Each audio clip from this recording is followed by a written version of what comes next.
வணக்கம் நேயர்களே, ஸ்ரீ சக்ரா பக்தி சேனல் நேயர்கள் அனைவருக்கும் முதல்ல என்னுடைய நமஸ்காரம். இன்றைய நாள் பார்த்தீங்கன்னா செவ்வாய்க்கிழமை, வாரத்தின் 3வது நாள், தமிழ் மாதம் மாசி 27, ஆங்கில தேதி 11, மாதம் 3, 2025. செவ்வாய்க்கிழமை பிரதோஷம் வருது. பிரதோஷம் சிவபெருமானை நோக்கி ஒரு பயணம். சின்ன வயசுலலாம் இது நமக்கு தோண மாட்டுது. பிரதோஷத்தெல்லாம் பெருசாக நம்ம எடுக்கலை, வேலை இப்போ அவ்வளோவா இல்லையான்னு தெரியல. ஆனால் இப்போ எல்லாரும் அதுக்கு ஒரு நன்மதிப்பு கொடுத்து வராங்க.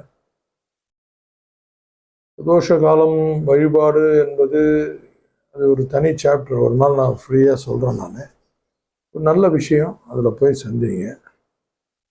பொதுவாக நான் பரிகாரம் எழுதும்போது எல்லாரையும் வெள்ளை மொச்சையும் வெள்ளை கொண்டக்கடலையும் எழுதுவேன்.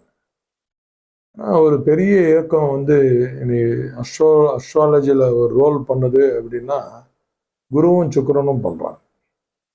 இப்போ அவங்களுக்கு உண்மையான அந்த மொச்சையும் வெள்ளை கொண்டக்கடலை. இவர் தேவகுரு, இவர் அசுரகுரு, இவங்க 2 பேருக்கும் குரு சிவபெருமான். ஸோ அதில் போய் அந்த பிரசாதம் செஞ்சு கொடுங்க. ஒரு கூல்டவுன் ஆகும். நோக்கு நாள் இன்னைக்கு நல்ல நேரம் பார்த்தீங்கன்னா காலை 7:30 to 8:30, மாலை 1:30 to 2:30. கௌரி நல்ல நேரம் பார்த்தீங்கன்னா காலை 10:30 to 11:30, மாலை 7:30 to 8:30.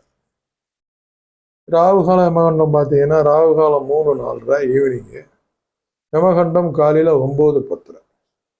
ராகுகாலம் யமகண்டம் வந்து சூரியன் சந்திரன் எப்படி ஒரு பிரதான கிரகமோ அதே மாதிரி ராகுவும் கேதும் பிரதானம். இவங்க காலங்கள் 1.5 மணி நேரம் வந்து போகிறாங்க. ஒரு சின்ன ஜிக்ஜாக்கில் சூரியனும் சந்திரனும் தப்பிச்சு 12 hours எடுத்துட்டாங்க. இந்த காலாட்சிலாம் போய் பரிகாரம் செய்கிறவங்களுக்குலாம் நான் எல்லாம் சொல்கிறது அதுதான். அந்த காலங்களில் அவங்க காலங்களில் உட்காந்து பூஜை பண்ணுங்க அப்படின்னு சொல்லி கொஞ்சம் விசேஷமாக இருக்கும். சின்ன டிப்ஸ், ஆன்மீக டிப்ஸ் சார் அடிக்கடி சொல்லுவார். ஏதாவது ஆன்மீக டிப்ஸ் கொடுங்க மக்களுக்கு, இதுதான். ஸோ ராகுகாலம் யமகண்டோடத்தோட அந்த கண்டென்ட்ஸ் இதுதான். அது கொஞ்சம் கரெக்டாக பண்ணிக்கோங்க. அதிகாலை 3:07 வரைக்கும் பூச நட்சத்திரம் முடிஞ்சிருச்சு. அடுத்து ஆயில்யம் நடக்குது. இன்னைக்கு ஃபுல்லாக ஆயில்யம் போகுது. இந்த நாள் சந்திராசிரமம் பார்த்தீங்கன்னா இன்னைக்கு காலையில் வரைக்கும் மூல நட்சத்திரம், அப்புறம் பூராடும். என்டையர்லி 2 நாள், அந்த 1.5 நாள் 1 நாள் கிட்ட போயிருக்கு. தனுசு ராசிக்கு சந்திராசிரமம். அவங்க இதில் கொஞ்சம் கேர்ஃபுல்லாக இருக்கணும். நட்சத்திர பேஸோட அந்த பேஸ் தான் முக்கியம். அந்த 2 நாளும் ஒரு மறைவில் தானே இருக்காரு. இந்த பிரெயின் ஆஃப் ஆகிடும். அதனால் அந்த 2 நாளும் எடுங்க. இன்னைக்கு ஹை ஸ்பீடு வந்த உடனே, கம்ப்யூட்டர்லாம் வந்த உடனே அந்த நட்சத்திரம் கொண்டு போகிறாங்க. எனக்கு அதில் உடன்பாடு இல்லை. நான் 2 நாளும் எடுங்கன்னு தான் சொல்லுவேன். எனிவே, இன்றைய நாள் இந்த ராசிக்கு சொல்கிறது, மேஷ ராசிக்கு இன்னைக்கு நன்மை பயக்கக்கூடிய ஒரு நாள் தான். எதிர்பாராத இடத்துல இருந்து சில நல்ல ஒரு ஆக்டிவிட்டிஸ் அவங்களுக்கு கிடைக்கும். ரிஷபராசி நேயர்களுக்கு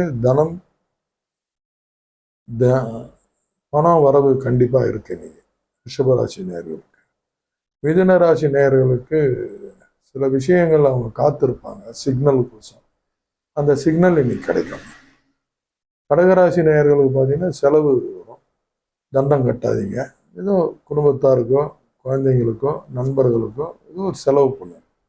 செலவு பண்ணால் நான் 1000 2000லாம் சொல்லுவேன். டீ வாங்கி கொடுக்குறது, அந்த மாதிரி சின்ன சின்ன செலவுகள் பண்ணுவேன். சிம்மராசி நேயர்கள் இன்னைக்கு ஒரு அமைதி தரக்கூடிய ஒரு நாள். அமைதியாக இருங்க. இன்னைக்கு நல்லா அது கிடைக்கும். இன்னைக்கு நிறைய பேர் அமைதியாக இருக்கணும் போய் உட்காராங்க. அமைதியாக இருக்க முடியுது, அப்போ தான் கொதி நிலை அதிகமாகிடும்.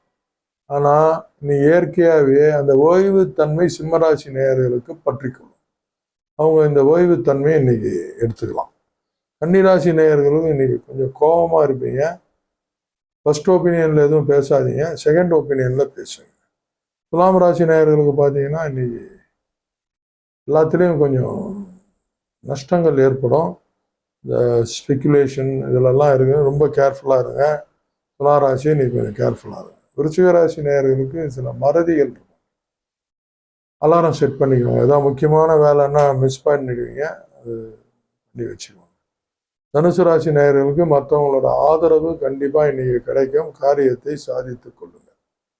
மகர ராசி நேயர்களுக்கு இன்னைக்கு பக்தி நிறைந்த நாள். கோயில் அவங்களுக்கே தோணும், இன்னைக்கு முடிஞ்சா ஃபேமிலியோட போயிட்டு வாங்க, நல்லா இருக்கும். கும்பராசி நேயர்களும் சில எப்படி சொல்றது, சில சலனம் ஏற்படும். அவங்களுடைய சக்திக்கு மீறி சில விஷயத்துக்கு ஆசைப்படுவாங்க. கொஞ்சம் கேர்ஃபுல்லாக இருங்க. மீனராசி நேயர்களுக்கு அவங்க பண்ணி வச்சிருக்கிற அந்த ஹோம்ஒர்க்கில் ஒரு உயர்வு கிடைக்கும். கண்டிப்பாக நல்லது நடக்கும். இந்த அற்புதமான நாள் சிறப்பாக அமையணும் எல்லாருக்கும். கரணம் பார்த்தீங்கன்னா இன்னைக்கு காலைல 10:30 மணி வரைக்கும் பாலவம், பின்பு கௌலவம். தைத்துளம் நாளைக்கு போட்டுக்கலாம். பாலவமும் கௌலவமும் இன்னைக்கு பிளான் பண்ணி இன்றைய நாள் சிறப்பாக அமையணும்னு எல்லாம் வல்ல இறைவன் தமிழ் கடவுள் முருகனை பிரார்த்தனை. நன்றி, வணக்கம்.